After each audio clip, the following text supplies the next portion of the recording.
OECD가 오늘 한국 등 세계 경제 전망을 수정해 발표했습니다. 지난달에는 올해 한국 경제 성장률이 마이너스 0.8%로 선방할 것으로 전망했었죠. 그런데 그새 한 달 만에 마이너스 1%로 0.2%포인트 낮춰 잡았습니다. 최근 코로나 재확산으로 사회적 거리두기 2.5단계가 시행됐기 때문으로 보입니다. 다른 주요국들은 아무랬던 기존 전망보다는 다소 낮을 것으로 봤습니다.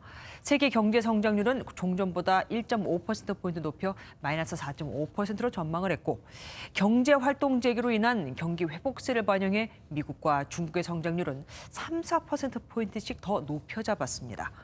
반면 인도와 멕시코 등 신흥국은 아직 확진자가 정점에 이르지 않았다는 전제 하에 경제 상황이 더 나빠질 거라고 봤습니다. 한국의 올해 성장률 전망치가 다소 낮아지기는 했지만 여전히 OECD 중에서는 가장 높았고 G20에 속하는 국가들 중에서는 중국 다음으로 높았습니다.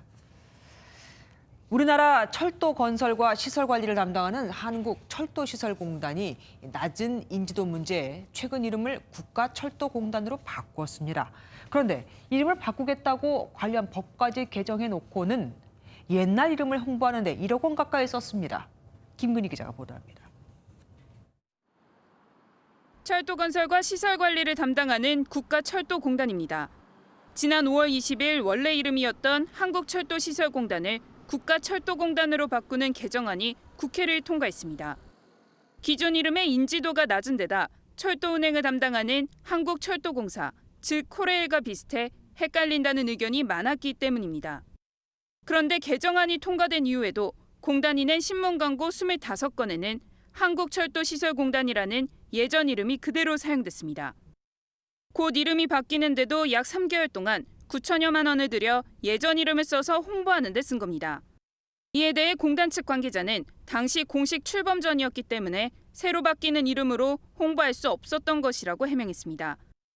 하지만 공단 측은 기존 이름으로 나간 광고 규모와 현황도 파악하지 못하고 있다가 의원실 질의를 받고서야 뒤늦게 확인에 나섰습니다. 관련 법령 개정을 통해서 그 사명을 변경했음에도 불구하고 자사 광고에 바뀌기 전 사명을 그대로 계속 사용한 것은 예산은 낭비했음을.